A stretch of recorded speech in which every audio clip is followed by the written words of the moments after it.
بسم الله الرحمن الرحيم. يا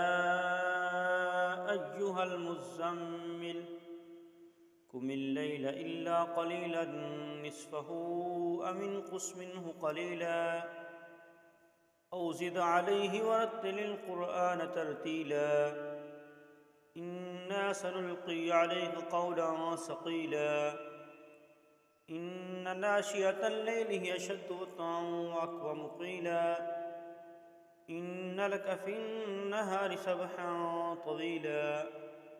واذكر اسم ربك وتبتل إليه تبتيلا رب المشرق والمغرب لا إله إلا هو فاتخذه وكيلا واصبر على ما يقولون واهجرهم هجرا جميلا وذرني والمكذبين أولي النعمة ومهلهم قليلا إن لدينا أنكالا وجحيما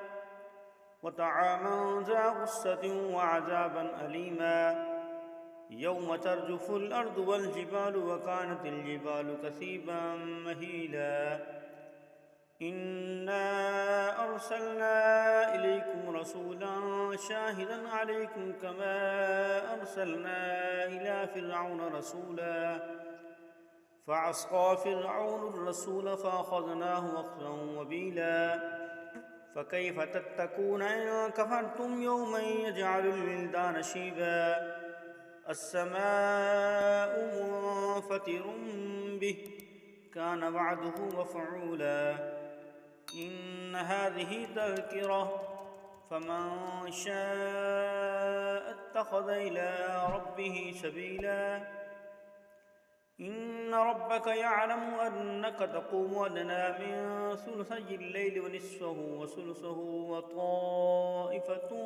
من الذين معك والله يقدر الليل والنهار علم أن لا تحصوه فتاب عليكم فاقرؤوا ما تيسر من القرآن علم أن سيكون منكم مرضى وآخرون يضربون في الأرض يبتغون من فضل الله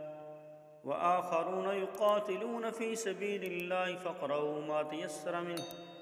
وأقيموا الصلاة وآتوا الزكاة وأقرضوا الله قرضا حسنا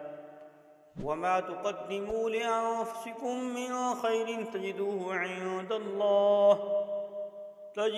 عند الله وخيرا وأعظم أجرا واستغفروا الله إن الله غفور رحيم.